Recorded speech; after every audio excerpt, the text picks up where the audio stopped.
pessoal! Vamos para a nossa aula de tópicos emergentes em Direito 2, Processo Constitucional. Eu sou a professora Maíra Bogo Bruno.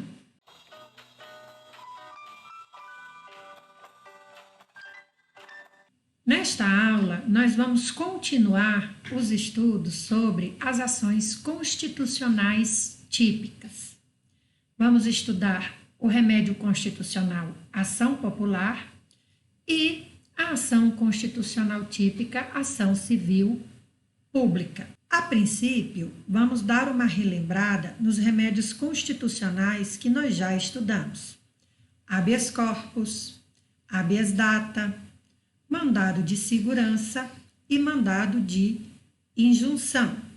Esses remédios constitucionais ao lado da ação popular e da ação civil pública contemplam o que a gente chama de ações constitucionais típicas.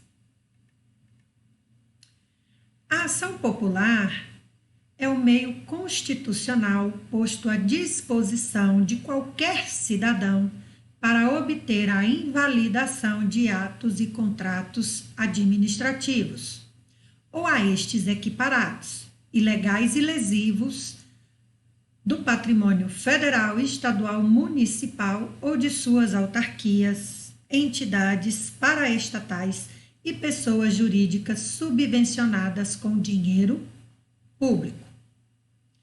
É bom lembrar, gente, sempre que a ação popular decorre do princípio republicano. Eu não sei se vocês se recordam o que é princípio republicano. Princípio republicano vem daquela noção de que tudo pertence ao povo, incluindo o poder. Sendo o povo detentor do poder, tem que haver um meio para que esse povo possa exercer o poder e não só fazer parte da tomada de decisões, como também fiscalizar os seus representantes, certo? Então, a ação civil pública é o remédio constitucional que decorre deste princípio republicano e tem por fim zelar pelo bem público e, juntamente com o sufrágio universal, o plebiscito, o referendo e a iniciativa popular, é forma de exercício da soberania popular pelo povo, fiscalizando, evitando ou exigindo a reparação de eventuais lesões perpetradas sobre os direitos da sociedade. Então, gente, a ação popular é um mecanismo de exercício também da democracia direta pelo povo. É um instrumento que faz com que o povo possa também exercer o seu poder soberano por meio da fiscalização dos atos dos seus representantes. A Constituição Federal de 1988, no artigo 5º, inciso 73, diz o seguinte: qualquer cidadão é parte legítima para propor ação popular que vise anular ato lesivo ao patrimônio público ou de entidade de que o Estado faça parte, à moralidade administrativa, ao meio ambiente e ao patrimônio histórico e cultural, ficando o autor, salvo comprovada má-fé, isento de custas judiciais e dos ônus de sucumbência. Aqui, gente, nós vimos que, como os demais remédios constitucionais estudados até aqui, a ação popular também não gera ônus, de custas judiciais e nem de honorários advocatícios, honorários sucumbenciais. Por quê? Lembrem-se, gente, que a ação popular é um remédio constitucional que visa garantir um direito fundamental, direito este ligado à dignidade da pessoa humana. E muitas vezes, se tivesse custas na ação popular, muitos cidadãos não poderiam impetrá-la. Então, haveria a lesão a um direito fundamental, que é o direito da soberania popular. A ação popular tem como pressupostos a condição de eleitor do proponente, a ilegalidade ou ilegitimidade do ato, a lesividade ao patrimônio público decorrente do ato praticado. Gente, essa primeira condição aí, condição de eleitor, significa o quê? Que qualquer cidadão pode realmente entrar com uma ação popular, mas desde que esteja no gozo dos seus direitos políticos. Então, o título eleitoral é o documento imprescindível para quem vai impetrar uma ação popular. Diferentemente do mandado de injunção, do mandado de segurança e do habeas data, que podem ser protocolados por pessoas naturais, jurídicas, brasileiras ou estrangeiras, a ação popular só pode ser impetrada por pessoa natural e brasileiras, porque tem que ter a condição de eleitor. Outro ponto que eu queria colocar para vocês é a questão da lesividade ao patrimônio público decorrente do ato praticado, né? O que é este patrimônio público?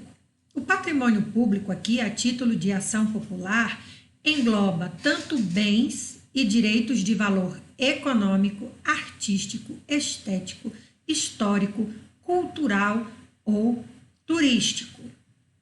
E ainda tem um detalhe importantíssimo, que essa lesão ao ato, essa ilegalidade ou essa ilegitimidade pode provocar um dano não só material nesses bens, mas também é considerado dano moral. A ação popular tem natureza jurídica de direito civil constitucional. Ela também goza de um procedimento especial que está previsto na Lei 4.717 de 1965. O objeto da ação popular é combater ato ilegal ou imoral e lesivo ao patrimônio público. E a sua finalidade, como eu já falei, né, mas é sempre bom repetir, é o exercício da soberania popular que permite ao povo, de forma direta, exercer a função fiscalizatória do poder público. Já que o poder emana do povo e é exercido em nome do povo, nada mais natural que ele tenha um instrumento para poder fiscalizar quem está exercendo em seu nome. Bem, aqui também eu quero fazer uma observação, né? Nós vimos que o objeto da ação popular é o combate a ato ilegal ou imoral e lesivo ao patrimônio público.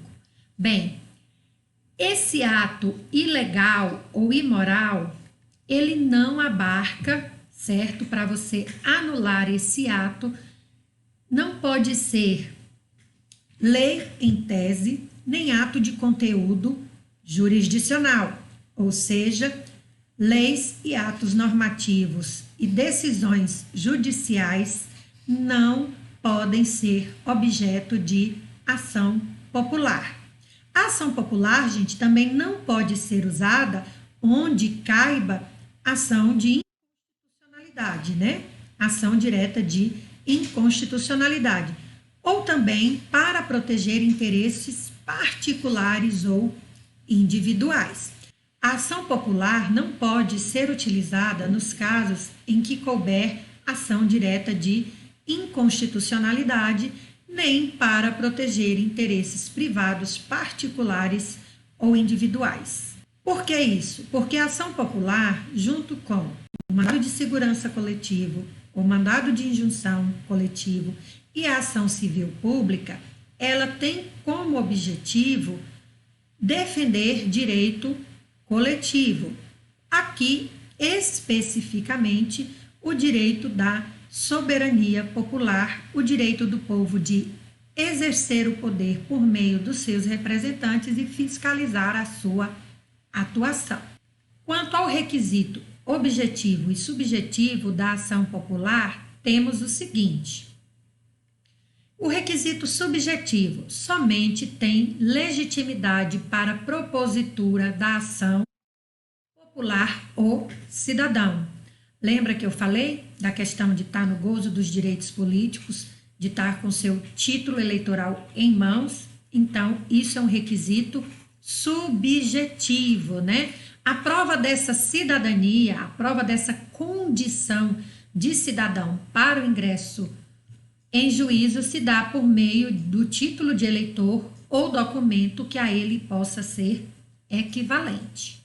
Como requisito objetivo da ação popular, temos que o ato ou a omissão a ser impugnado deve ser obrigatoriamente lesivo ao patrimônio público, seja por ilegalidade, seja por imoralidade, certo? Então, aqui, gente, é uma ação coletiva que visa defender o patrimônio público, porque a coisa é do povo, é uma república, o Brasil. Quem tem legitimidade ativa para propor a ação popular? Como já está fácil, né, gente? Nós acabamos de falar no requisito subjetivo, é legitimado ativo para propor ação popular qualquer cidadão, seja brasileiro nato ou naturalizado, inclusive aquele entre 16 e 18 anos, desde que esteja no gozo dos seus direitos políticos. Já a legitimidade passiva para a ação popular, nós temos pessoas jurídicas públicas, tanto da administração direta quanto da indireta, inclusive das empresas públicas e das sociedades de economia mistas ou privadas, e mais as autoridades, funcionários ou administradores e os beneficiários do ato. Bem, então a legitimidade passiva, gente, é de qualquer pessoa que se beneficie da lesão ao patrimônio público. Todos os envolvidos na realização do ato. Lembrando, gente, que esse ato não pode ser nem legislativo, normativo, nem ato judiciário, né? Esse ato é eminentemente de cunho administrativo. Vou mais longe, né? É a realização do ato da lavratura do contrato impugnado ou que, por omissos, tiveram dado oportunidade à lesão, como também os beneficiários diretos do mesmo ato ou contrato. Então, por exemplo, é possível você usar a ação popular para impugnar uma licitação que visivelmente traz lesão ao patrimônio público. O Ministério Público, gente, na ação popular, como em outros remédios constitucionais que a gente já atuou, o Ministério Público atua como custos legis. O que significa isso? Significa que ele é o fiscal da lei, certo? E como fiscal e defensor da lei, o Ministério Público tem participação obrigatória. Se o Ministério Público não emitir o seu parecer, pode ensejar, inclusive, a nulidade da ação. No tocante à competência, por ser um instrumento de democracia, toda autoridade será julgada em primeira instância, federal ou estadual, podendo ser interposto todos os recursos cabíveis no ordenamento jurídico pátrio. Assim, gente, não faz diferença se o ato lesivo foi por um ministro ou pelo presidente da República ou qualquer outro agente público. Vai ser sempre a competência originária do juiz de primeira instância. Tá certo?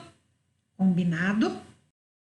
Quais são os efeitos da sentença em ação popular, né? Se a ação for julgada procedente, o que vai acontecer? Primeiro, a invalidade do ato impugnado, a condenação dos responsáveis e beneficiários em perdas e danos, a condenação dos réus nas custas processuais e honorários advocatícios, a produção de efeitos de coisa julgada erga omnes, ou seja, para todos. Lembrando, gente, que como eu falei no início, A ação popular não tem custas processuais nem ônus de sucumbência para o cidadão que vai propor.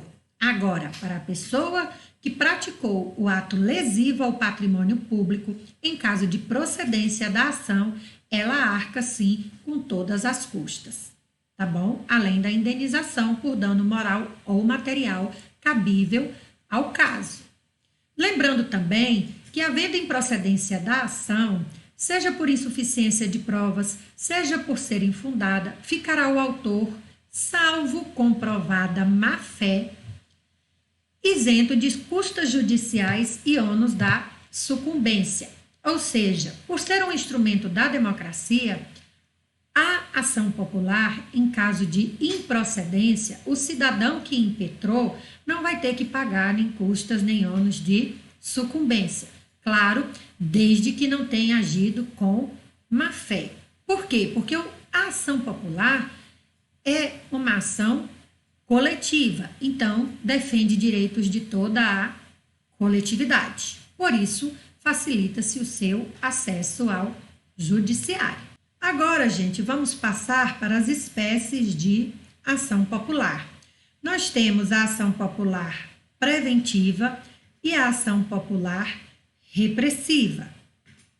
A ação popular preventiva é aquela que tem como objetivo evitar a lesão ao patrimônio público, enquanto a ação popular repressiva, ela tem como objeto, certo, cessar o ato lesivo e reparar as suas consequências.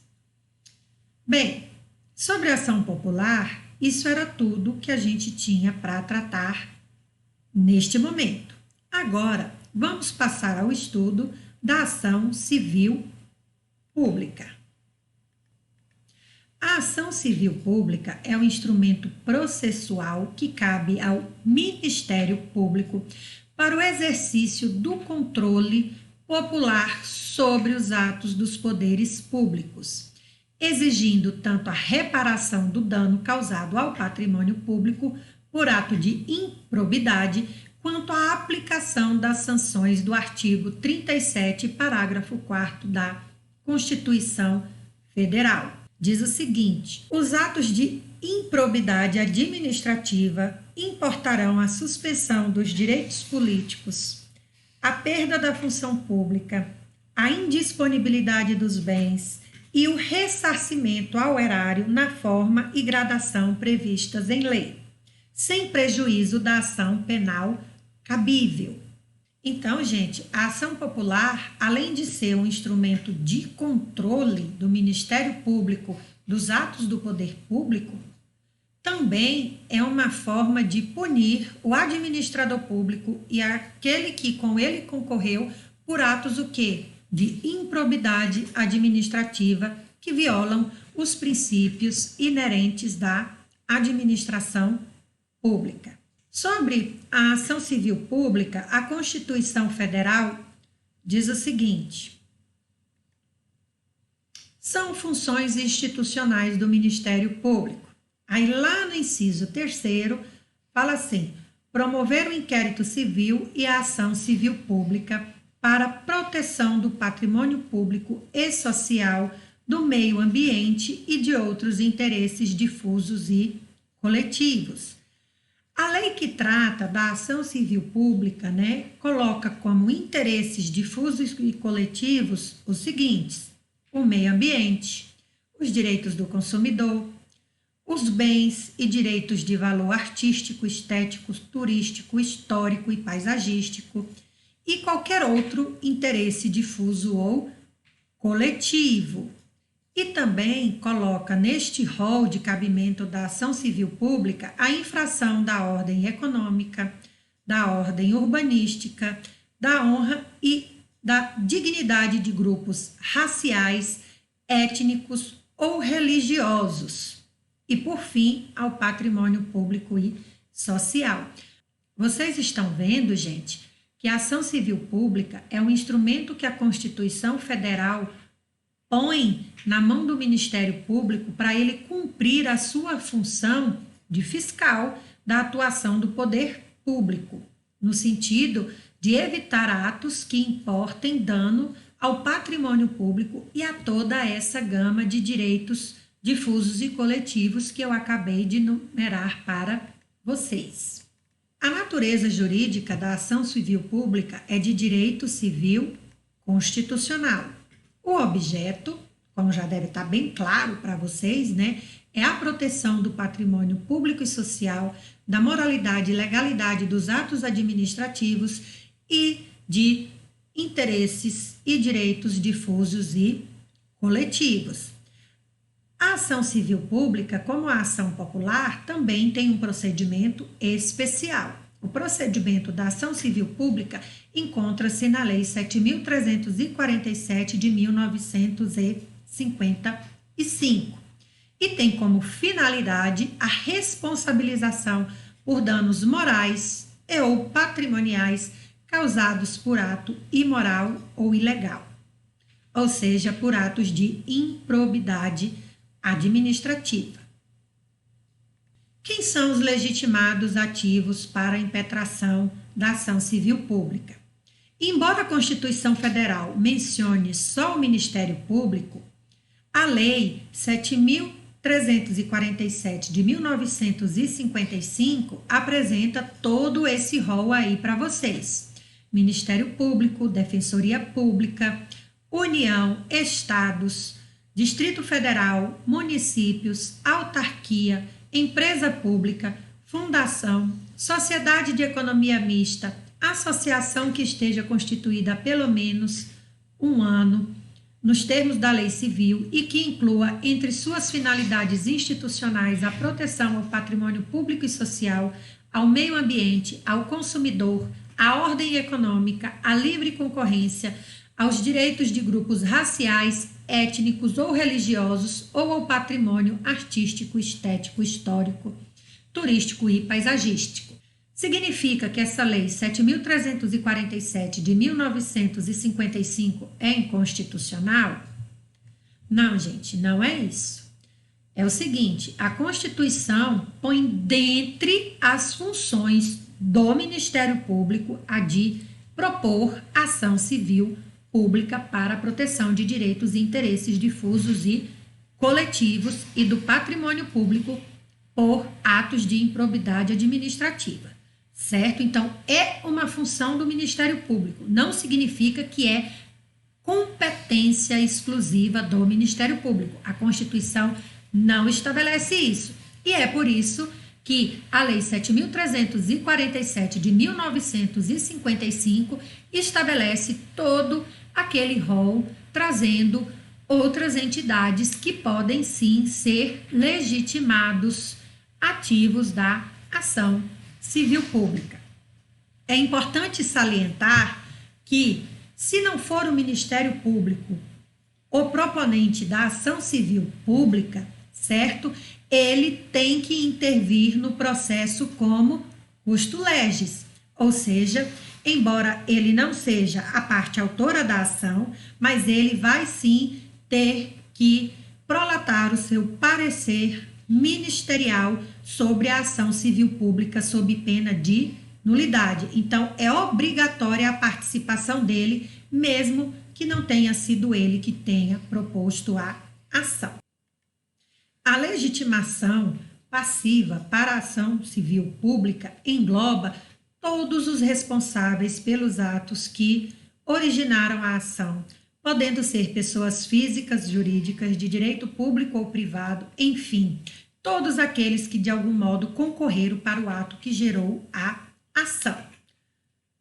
Por exemplo, se for uma licitação fraudulenta, uma licitação 10, 15, 20, 30 vezes mais cara do que deveria ser, é possível propor uma ação civil pública, não só, por exemplo, se for uma obra estadual, contra o governo do estado, mas também contra a empresa que ganhou a licitação e é responsável pela obra pública que vai gerar lesão ao patrimônio público. Então, gente, a legitimidade passiva da ação civil pública são todas aquelas pessoas, naturais ou jurídicas, brasileiras ou estrangeiras, autoridades públicas ou pessoas privadas, independentemente de sua natureza, que concorreram para o ato que causou lesão ao patrimônio público.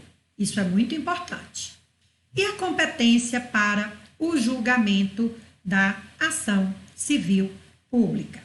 A competência para o julgamento é do foro do local onde ocorrer o dano, cujo juízo terá competência funcional para processar e julgar a causa. Quando for a ação civil pública para tutelar direitos difusos, é possível que seja promovida em todo o território nacional, uma vez que são pessoas indeterminadas. Por exemplo, se for uma ação civil pública que trata de direito de consumidor, né? Digamos que algum carro, por exemplo, você compra um automóvel com um vício redibitório que impossibilita que você goze plenamente do seu bem. Então, essa ação civil pública, o julgamento dela, a decisão dela, pode ser uma decisão que vai gerar efeitos em todo o território nacional. Erga omnes, porque interesse coletivo, certo? Bem, quais são os efeitos dessa sentença? Aqui eu não estou falando de efeitos temporários ou efeitos para quem não, né? Não estou falando de ex tunc, ex nunc, erga omnes ou inter partes, não, tá? Aqui eu estou falando o seguinte: se a ação for considerada procedente, o que vai acontecer? Primeiro, se a lesão ao patrimônio público ou ao interesse difuso e coletivo vier de uma omissão da autoridade competente para o ato, então o primeiro efeito vai ser o quê? O cumprimento dessa prestação da atividade devida, a realização do ato, né? Ou seja, o suprimento da omissão. Se for o contrário, se for um ato que lesionou o patrimônio público ou interesses difuso ou coletivo. Nesse caso aí, vai ser o quê? A cessação dessa atividade nociva, com um detalhezinho. Tanto no caso do cumprimento da prestação como da cessação da atividade, se a autoridade, ou melhor, vamos tirar a palavra autoridade, né? Se os responsáveis pela omissão ou pela ação não cumprirem a sentença, é passível o quê? De multa diária até o seu cumprimento. Além do cumprimento da atividade ou da cessação da atividade lesiva, é possível também que caba a tutela ressarcitória, ou seja, condenação pecuniária em dinheiro. Então, aqueles que lesarem o patrimônio público ou interesses difusos e coletivos, além de ter que restituir o status quo, se possível, ainda ficam sujeitos à indenização por dano moral ou material. A ação civil pública pode ser proposta de duas espécies: por meio de ação cautelar ou por meio de ação principal. A ação cautelar visa evitar lesão ao patrimônio público ou aos interesses difusos e coletivos, enquanto a título de ação principal visa reparar o dano causado ou cessar a atividade danosa ao patrimônio público ou aos interesses difusos e coletivos. Aqui, gente, vou fazer um lembrete importante, tá? Na ação principal, ou seja, se a ação civil pública for proposta por meio de uma ação principal para reparar um dano ou para cessar, cabe liminar, cabe pedido liminar, tá? Não esqueçam disso. Por exemplo, naquele exemplo que eu falei da licitação pública que viola o patrimônio público, certo? Pode ser pedido liminarmente para que cesse todas as atividades daquele contrato que foi feito com ônus excessivo à administração pública. já que o serviço poderia ser contratado por um preço 10 ou 20 vezes menor. Entenderam? Então, a ação civil pública, ela pode ser impetrada por meio de ação cautelar para evitar o dano, mas quando o dano já tiver ocorrido, ela pode ser impetrada por meio de ação principal. E no caso da ação principal, cabe pedido liminar para suspender a atividade que está causando lesão ao patrimônio público ou aos interesses difusos e coletivos. Por hoje é só, pessoal. Alguma dúvida sobre ação popular ou ação civil pública? Se tiver, vocês podem tirá-las por meio do fórum da nossa disciplina no SEI ou do nosso grupo de WhatsApp. Aqui estão as referências da aula de hoje. Na próxima aula, nós vamos ter o quê? A revisão para a NP2. Até lá, pessoal. Bom estudo!